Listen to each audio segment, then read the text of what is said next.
All right, welcome friends to the Mindfulness Advantage Show. I'm your host, George E. Green, founder and creator of the Mindfulness Advantage Advanced Immersed Training and Mentoring Systems. Your Mindfulness Advantage is always rooted in the philosophy and practice of power with rather than power over. For more inspiration, information, and to schedule your own complimentary consultation, log on to themindfulnessadvantage.com. I'm your host, George E. Green, and thank you for staying with us for the next hour. Our featured guest this evening is personal achievement coach Kellan Fluckiger of speedtoprofitmarketing.com. Tonight, we're exploring your authentic power of recommitting to and refining your vision, strategy, and trajectory, the three keys to achievement and personal mastery. We'll be bringing Kellan on in just a minute or two after our first segment, Your Moments in Mindfulness. There's something powerful and inspiring in the visionary process of dreaming, of ideation and imagination that when held, fed, and cherished daily becomes your realization. The keys to your own sustainable change, to your own personal evolution and personal mastery are quite simply learning how to focus the entirety of your heart's fire, the entirety of your mind's attention upon your dream, your goal, your vision, and then to commit and recommit to your full realization and fulfillment over and over and over until you meet and exceed your highest expectations. The qualities and skill sets, the traits and habits of all great leaders, champions, and masters claim are the very same qualities and results that are directly cultivated via any daily mindfulness practice. The keys to your own zone of excellence of sustainable, lasting change, your personal evolution and mastery, all depend on your fully claiming your vision, mapping it with great specificity, then creating a scalable strategy for achieving and exceeding your vision and expectations. This is your new playground, your mindfulness advantage. Explore and embrace the philosophy and embodiment of power with rather than power over. Through your full commitment to play all in each and every day, comes authentic power.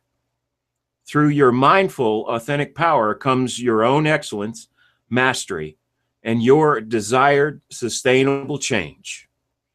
Let's play. Again, my guest today is Kellan Fluckiger. I have had the honor and the privilege of joining him on some of his panels on his Break the Cage show Saturday mornings. And I am delighted to have you on the program today, Kellan. George, really glad to have you here, or to be here with you, and I also have appreciated the times you've joined me on my show. And as you can see in the background, I'm en route between different appointments, and will be for the hangout. But anyway, thanks for having me on, and I really enjoyed the mindfulness minute that you read there. And the notion that we don't have a lot that we can control, and certainly are among the chief things. Indeed, indeed. So let's dive in here. One, I would really like you to frame where you're coming from, a little bit of your history, as far as how you have pursued your evolutionary arc. How did you get to the space you're in now, which you're just coming back from a mastery mindset meeting, I believe, in Toronto. So where did you start? What was your vision originally? I grew up, well, let's just put it this way. I've worked with meditation and the notion of understanding and working with the inner mind for about 40 years. I started meditating when I was a teenager, and I'm in my late 50s now. And so in all of that time, I have learned more and more in a more refined and powerful way how to use the strength of our minds and the strength of our intention and attention and followed by planned and organized action, as you talked about, for a long time. It led me through a career in 2 countries. I was a C-level executive in both the U.S. and Canada, and I did that for about 30 years. About 6 years ago, but marketing, as you mentioned earlier, is the business coaching pursuit that I have.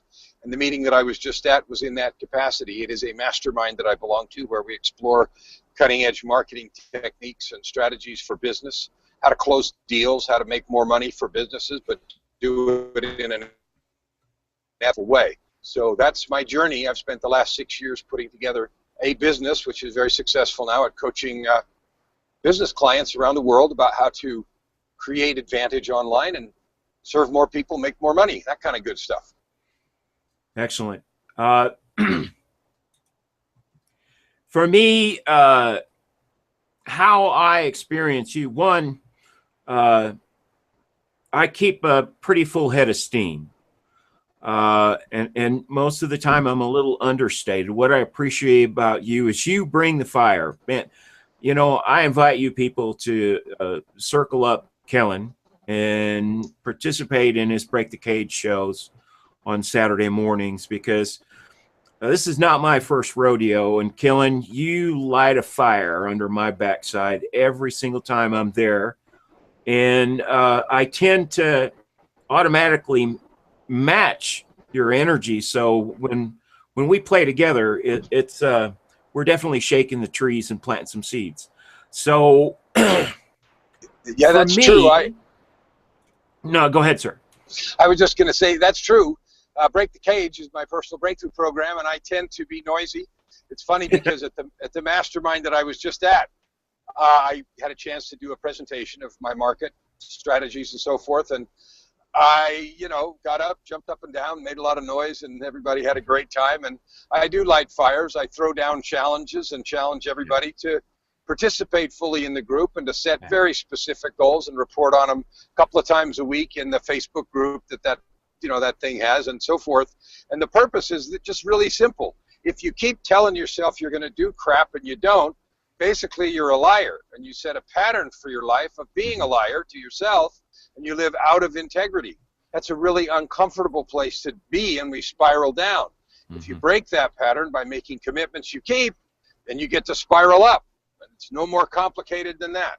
Yeah, indeed. And that really leads me into part of our discussion today. My intention is, one, to talk about and invite our audience here live and in the replay. One, okay, first, get up off the sidelines and get in the game. And how you can do that right now is to get on comments and throw down with some comments and questions. So I'm going to jump over to, I'm on John's. He says, I'm told that traveling faster than 50 miles per hour gives the cell network trouble switching transmitters fast enough to maintain the connection. So apparently you and Joy are supposed to drive in the slow lane. I don't know about that, but let's see what else do we have real quick. I've just noticed a couple of little jumps as we've been going along in my reception. So it is possible that the above a certain speed, I don't know, but it hasn't looked serious on my end. Actually, it's pretty smooth considering that you're rocking the 4G LTE and you're moving. So what I'd love to do is dive into a couple of things that you've touched into. One is a new level of commitment, a new experience of commitment. What most of us are associated into is making commitments and then having those commitments fade over time. And it's a function of our neurophysiology. It's the way we're wired. We're wired for familiarity. So the invitation here from me and from Kellan is to kick it, to throw some logs and gas on the fire and make a new commitment. The strategy for that new commitment is quite simply, allow yourself to be human. Understand that you have a pattern you desire to overcome. And how you do that is you commit, you adjust your strategy and trajectory from day to day and moment to moment to make sure and ensure you're in integrity with your commitment. And when you make your adjustments, you hold yourself accountable and you recommit. And this is done over and over and over until we meet and exceed our expectations and our visions. So why don't you speak to that a little bit there, Kellan? So I'm going to do just a real practical example. Somebody is going to commit to themselves to get in better shape. They have, maybe they're heavy, maybe they're not, maybe they're just out of shape, maybe they work too much, maybe whatever, and they say, all right, I'm going to go to the gym 3 times a week, or I'm going to get up and go for a walk in the morning, or go for a walk at lunch, or whatever. And then they don't for a day, or they do for a couple days, and then they hurt a little bit, and they worked it out a little bit too hard. So they start to make an excuse. Well, my body's telling me I shouldn't do this in the morning, too hard of a workout. And then, another day of rest won't hurt. By the 3rd day, you've kind of gotten out of the pattern. And so we tend to make those excuses. Now, what usually happens right then is we start to feel bad about ourselves. We start to tell ourselves we suck, and we go to the I'm bad part. There's something wrong with me. And then instead of doing what you said, which is exactly right, revisit the goal. You know what? I really do want to get in shape. I was really tired last Saturday when I played with the kids or the neighborhood or whatever. I don't like that. I want to actually be able to play with the kids or the grandkids. So I'm going back. I'm going to recommit. Yeah, I did it for 2 days and then I flopped. That's okay. Let's recommit. Let's have a different strategy. I will go for a walk with a friend at lunch, or I will get up and meet somebody at the gym so I can have another little layer of accountability. Or I promise myself I will do 4 out of 6. And that way I have room for a couple of failures. So I don't have, which we tend to do. And so you do what you said. You pick something really concrete. You make a goal that you can achieve. And then you figure out a way to keep recommitting, which is the key you identified, and adjust your strategy until you actually do it. And then the song is, I'm a success. I'm a winner, instead of I'm a dirtbag. Delicately put, as always, sir. Thank you so much. And the important thing here is that most of the time, what Kellan described just now about beginning to feel bad and then labeling yourself as a dirtbag or just whatever, the negative self-talk is, I'm not good enough, it never works, why try?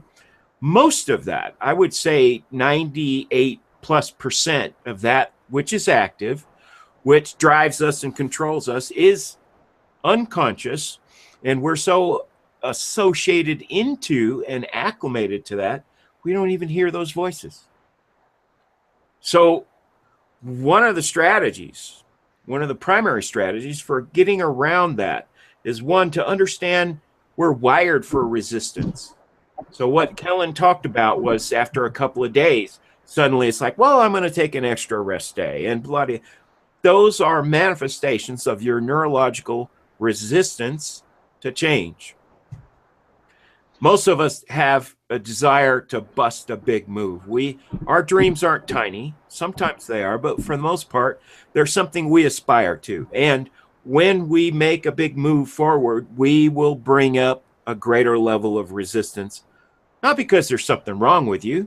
It's because the way you're wired. You're wired to learn through repetition. And if you repeat it over and over, that I'm going to soften my commitment until it's gone, which is the unconscious behavior, then that's what you're working with. So I have to ask you, what are you passionate about? What do you love? What's your vision? Why do you have it? And let's drill down into the specificity of your vision. This is critical. I'll tell you, Kellan, on a regular basis, I would guess anywhere between 60 and 80% of my new clients who go through that first process of give me a list of 3 to 5 of your top goals. What they pick as number 1, after we drill down and we have a clear, mindful discussion, ends up being 2, 3, or 4. And that's important to identify, one, what your priorities are. And when you really get clear on what your primary is, it actually serves as a proxy for everyone else. Go ahead. I was thinking, I'm going to back up to thought, if we want a health thing, if I want to run and get some push-ups and strengthen my arms or whatever, we don't think negatively about gravity. In fact, gravity is our friend. If there wasn't any gravity or no resistance, we wouldn't build any muscles. So it is the force of gravity that we work against. And we understand that. It's just the natural part of life. So gravity is there. We work against it to build our muscles and everything else. So when we have that resistance that George talked about, I call that energetic gravity, or I call it energetic inertia. And to me, it is the equivalent of the feeling that we have when we're pushing against gravity. It's sort of like the kind of gravity we have to overcome to make any changes. So we have some neurological things about neuroplasticity. Is energetic inertia. If I want to accomplish anything energetically, like thinking or mindset or anything like that, it's just like learning to do push, the kind of resistance that George identified. And the resistance is simply a symbol that the system is working. It's not a problem. It's simply the same thing as when I've got to do push-ups against gravity. I've got to do push-ups mentally against that energetic inertia, which is the name that I give it, but that's that resistance that we have to get past. And it serves the same purpose because it strengthens us mentally, emotionally, and energetically, so we become stronger, we become more capable, and we get better at doing the thing, just like we get better at doing push-ups over a period of weeks and months. Exactly. Thank you. And that's eloquently said. And part of required reading for people who opt into the Mindfulness Advantage Advanced Immersive Training and Mentoring Program is they get to read Stephen Pressman's book, The War of Art. And this book is divided into 3 books under one cover. Book 1 is all about resistance, and I revisit the portion of that book at least once every 2 months. And every time I revisit, it's like reading it for the first time. And exactly what you said is what Stephen Pressman says, which is when you encounter resistance, it's not a problem or a challenge. It is a benchmark. It's a flag waving at you saying, you're stretching, you're on the right path. And so part of the secret in sustainable change, part of the secret in acquiring and claiming the skill sets of great leaders and visionaries, champions, masters, whatever, is to make friends with our doubt and our shadow. Because the reality is, the more you stand in your fire, the longer you will cast a shadow. Your shadow will always be with you. And when you're stretching into and towards your vision, you will always bring up fear and resistance. I love this story. Henry Fonda was quoted as saying that even in his 70s and into his 80s, that he would be so nervous before he got on the theater stage, he would throw up. Henry Fonda, Hank.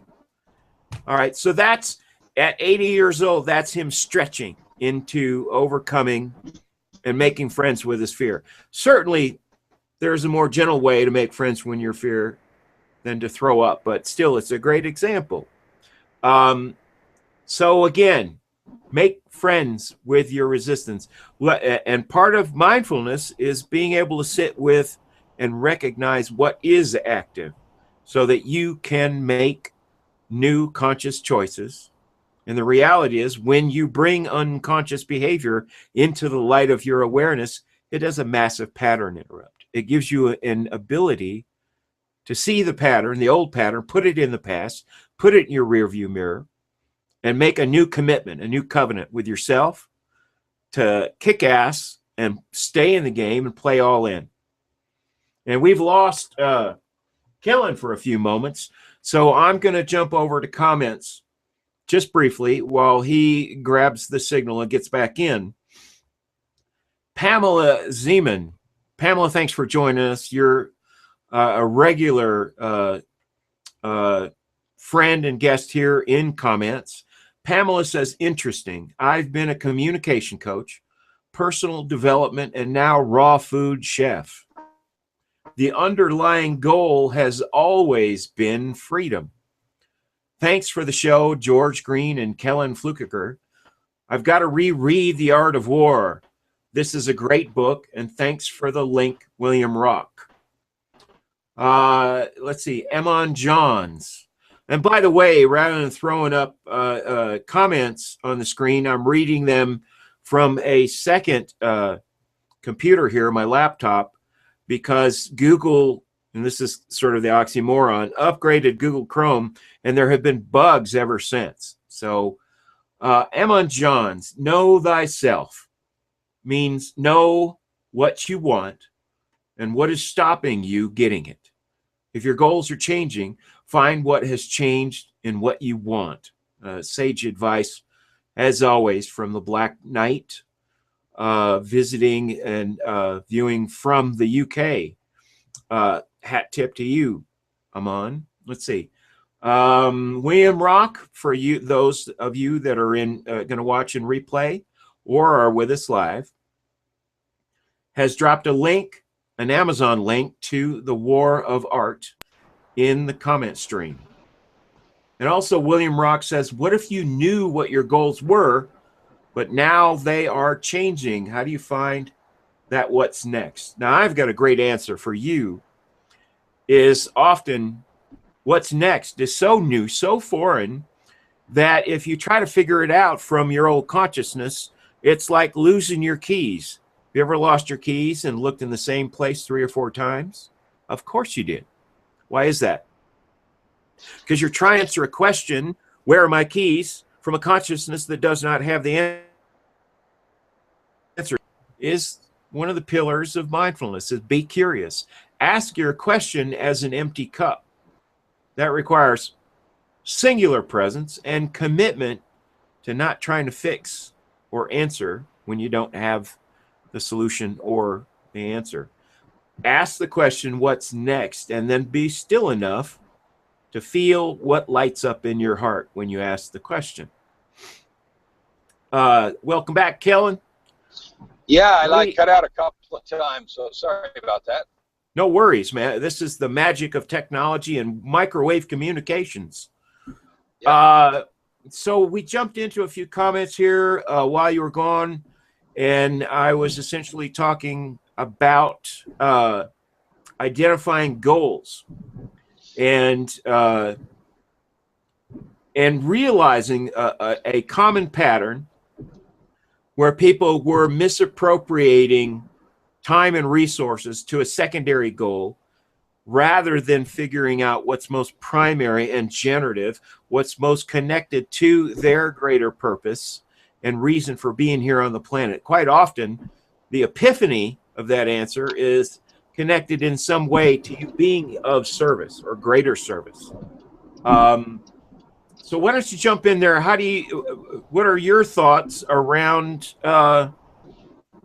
associating a vision with service in some way?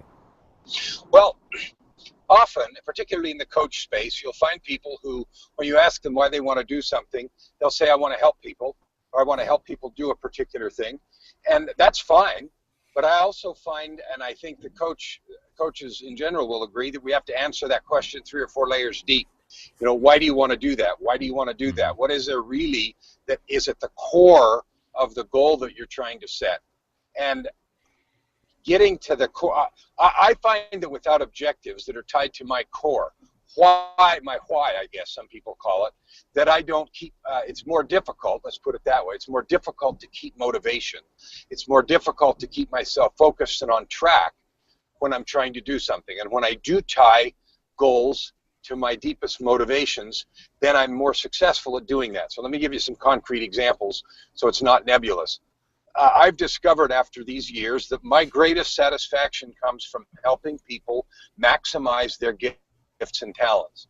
I happen to be particularly good at helping people discover what their unique gifts are and then figure out ways with them to maximize those, create their personal story. I don't create it, but help them discover, develop, and deliver a personal story in such a way that it maximizes their gifts and talents in a way that fulfills their need to help others.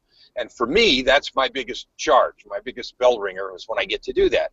I do it in music when I direct choirs. I do it in coaching when I help either businesses blossom in their ability to reach their ideal clients. I do it in breakthrough work when I help people overcome sometimes harmful habits and with relationship problems, stuff like you do and like many other coaches do. And so setting your goals, let's get back to goals, setting your goals so that they are clear. You can describe them in enormous and significant detail, and they light that fire in your heart that ties to your what you believe and feel is your essential purpose is key. And the second thing is revisiting them regularly enough so that they continue to throw a little gas on the fire, or a little wood, I guess is probably more appropriate. But once in a while we need the gas, but throw something on the fire to keep it burning brightly. And for those of us that which are many, that tie into a sort of divine purpose and connection, make sure that that alignment is clear so that your energetic connection to the divine, to your center, to the universe, whatever you choose to use for languaging around that feeling that we all have, that is clear and open as inspiration and energetic power comes to you from that source to direct and refine those goals. Well said again. Yeah, definitely. It's of critical importance that we upgrade, and for many of us, most I would say, what we desire and require is a massive upgrade in our own relationship with ourselves. And what Kellan was just describing, I'm going to add to, and that is, as you're creating certainty and specificity in your goal, in your vision, in your outcome, and you're adjusting your strategy with a regular metric.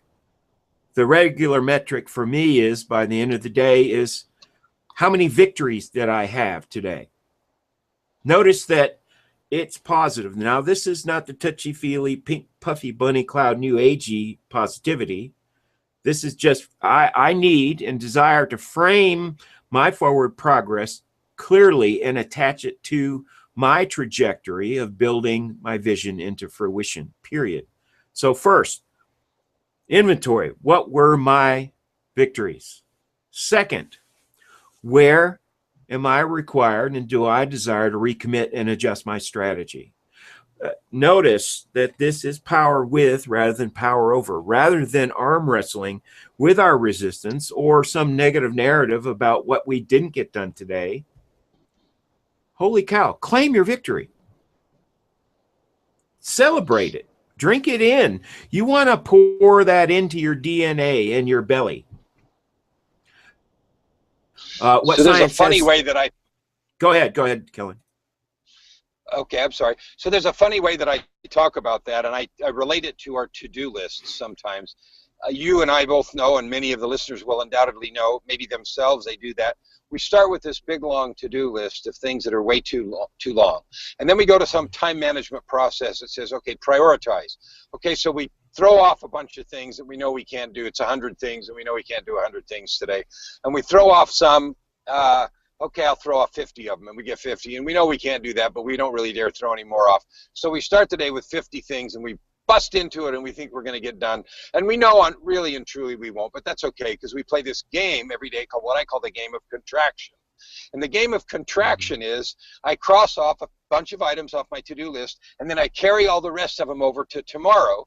But the result of the game of contraction is at the end of the day, you always feel like I didn't get my stuff done. However you define stuff. I didn't get my crap finished. I made a good dent in it, but I didn't get my crap done. So instead, what I do is frame it like you do.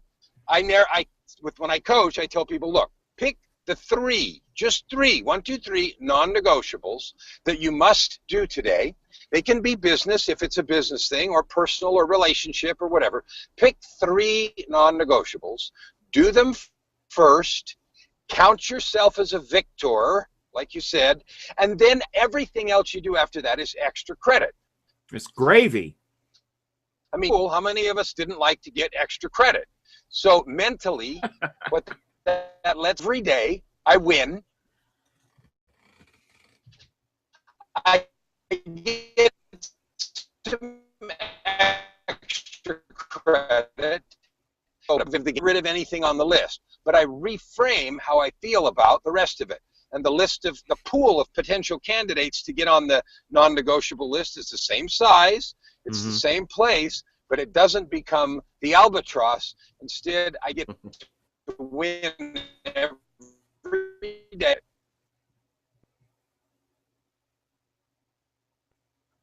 All right, you're phasing in or out. I'm going to jump in here. That's perfect. It's perfect for what I was leading into. And that is, both Kellan and I are inviting you to claim, not only claim your victory, but be your victory, for crying out loud. Okay? How we do that is we condition ourselves. We learn a new pattern, and that pattern is acknowledge what needs to be done.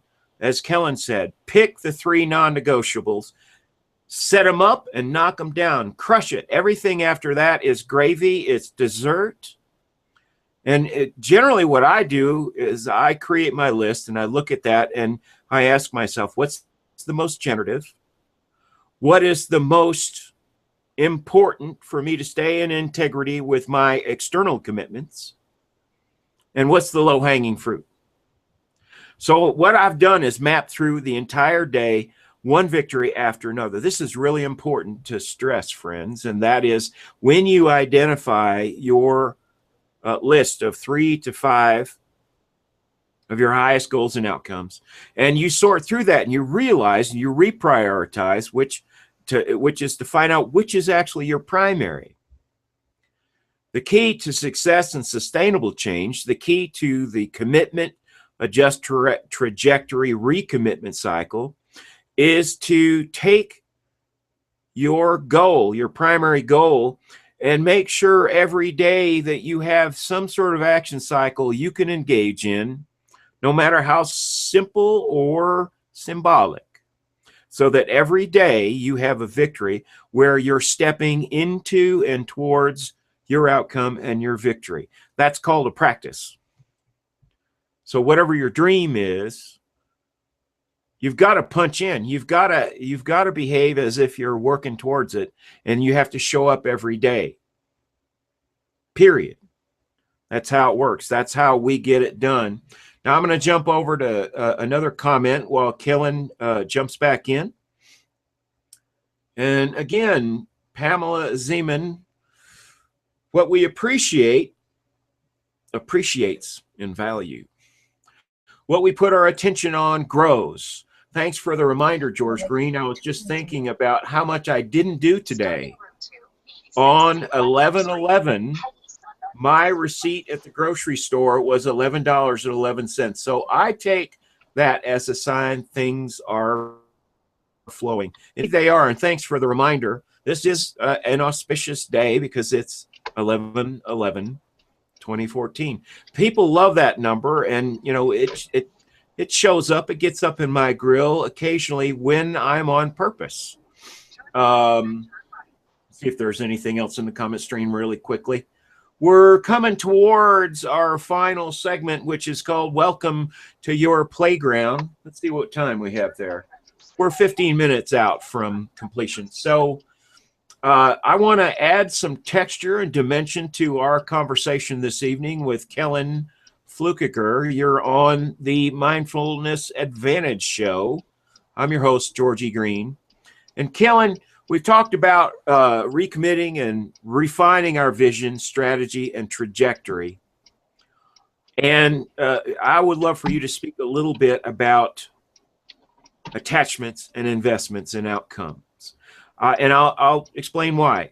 That I can share that there are literally been hundreds of times where I had a vision and something unexpected showed up and manifested that was an invitation to adapt, to reauthor my vision, a grand opportunity. And anytime that I was stuck or in a rigid hold on my vision rather than being mindfully present of a new opportunity, that was an opportunity missed. So if you would, please speak to flexibility and imagination in authoring and reauthoring our outcomes. That's a spectacular intro. I'm going to get real practical because as a business coach, I often find people doing that, and they attach themselves to a certain outcome.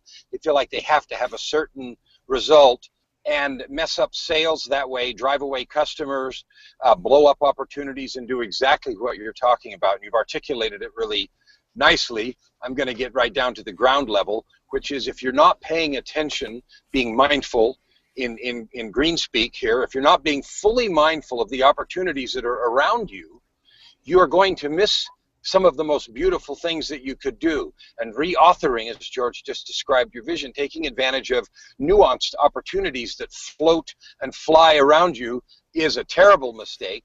And I have committed that mistake by being totally attached to a certain outcome. I wanted a client to sign up for a certain program. I knew they needed it, and I was just absolutely certain they needed it, and I was wrong. And when I am not mindful, I miss it. And when I am mindful and I'm open to the possibility that there's a nuance here that I can help them more with, it turns out better. I get to rejoice, and the best outcome happens. And so being aware of that, not being stuck or afraid of the unknown, and being afraid that you're not getting your way, whatever that means, is really important. And I love reauthoring that vision, that description. That was really good. Yeah, thank you. Yeah, and the language I love to use in my writing, and also just in engaging with friends, as I am with my friend Kellan this evening, and with you, friends, and also especially with my client partners, is a very potent and up in your grill invitation that everybody gets. And that is, you are the author of your reality, and you are able to map and reauthor your new story at any time you choose. So the question is, are you going to be ruled by your past? Are you going to allow unconscious narratives, what I call inner arguments, to become the static that interferes with you seeing and listening and hearing the depth of your heart and its guidance, moving you forward into and towards your goal and your outcome? It's a choice we make every single moment of every day. And science has determined, this is wild, that on average, most of us are only fully present, awake, aware, and on purpose 3 to 7% of our waking lives. That means up to 97% of your wakey day is being driven and authored by your unconscious mind. So my question is, how's that working for you? The other thing I want to add to what Kellan said earlier is that neuroscience now has determined that we operate neurocognitively from a negative bias. One of my favorite authors, Dr. Rick Hanson, author of Buddha's Brain, has a new book out called Hardwiring Happiness. Because we have a negative bias, and that's directly connected to our fight or flight and our survival mechanisms in our brain, our most primitive brain, we're required to really focus on and commit and recommit to claiming our victories, period. And in Rick Hanson's book, he says, do more than claim it. Get around, splash around in that puddle, drink it in, have a feast, associate yourself into your victories and into your vision fulfilled step by step, brick by brick, breath by breath. So, Kellan, we're moving into our final segment. Welcome to your new playground. I would love for you, one, to share a call to inspiration and action, and then wrap it up with how people can get in touch with you, sir. Great, thank you very much. So I love your talk about the past. I say it again in a really down to just really direct and sometimes offensive way, a little bit, no cuss words. I say, look, the past is good for two things. Number one, it tells you where you start today. You have to start today where you ended yesterday. You have no other choice. That's where you are. Second thing the past is good for is if you're open and interested, it will teach you a few lessons. Other than that, it's not good for anything. So allowing it to write your future over and over again, living in some kind of a nonsense karmic loop where you completely relive past failures over and over again is wasting the lessons of the past and wasting the present moment. So learn the lessons the past has to teach you. Gleefully grab the brush and paint the beautiful page of the future or the present that is before you, and do every single brush stroke on purpose, mindfully, intentionally, with a vision of what you can create, both in this present moment and a grander vision of what you're aiming towards as you build your life mindfully in the future. And this is not some hocus pocus mumbo jumbo. Some people call it woo woo and all that stuff. The answer is, you know what? What we energetically focus on, we actually build. It's like when I hit the floor and do push-ups, my body goes up and down because I've exercised my muscles. When I exercise my mental muscles, my spiritual muscles, and intend and mentally expend that energy to create beauty, to create love, to create prosperity, those things are created just like the muscles do in push-ups. I don't know if I have a push-up fixation tonight, but the example came up again. But that is your call. Take advantage of the opportunity. The clock's going to tick by either way. It's your call if you use it or waste it, and for goodness sakes, grab the steering wheel. Amen. Wow. Kellan Fluckiger, bringing the fire. I love and appreciate you, friend. 1 second here. Got you back on the big screen. How can people get in touch with you? Okay, www.breakthecagenow.com. www.breakthecagenow.com if you want breakthrough work, and www.speedtoprofitmarketing.com if you're looking for business help. Those are the two main things that I do. And do you have any intro offers like a consultation or assessment that you offer? How do people get started?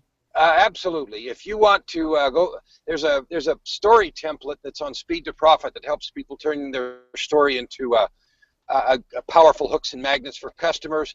And on Break the Cage, I absolutely offer a free breakthrough consultation coaching session to help people frame the next 90 days and take control of their lives.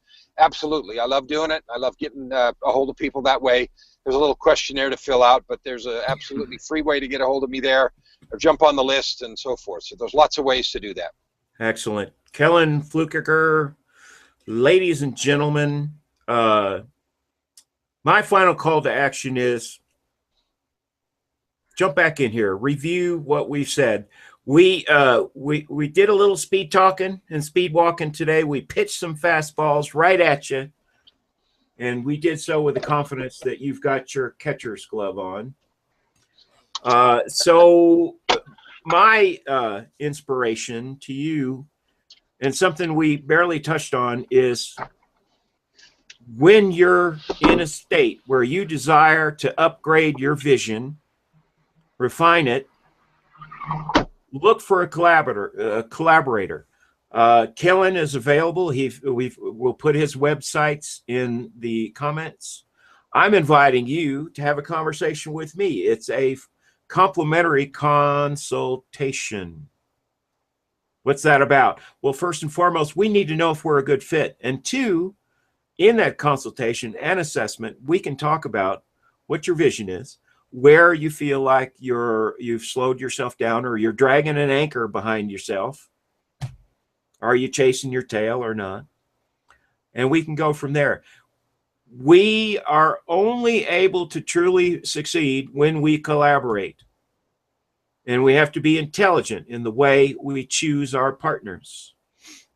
It takes mindfulness. So once again, you're watching The Mindfulness Advantage. I'm your host, George E. Green, and we're moving into the final segment. Welcome to your new playground. Again, I thank Kellan Fluckiger for joining me today, and I hope with authentic heart that you and I can play again, my friend. So absolutely.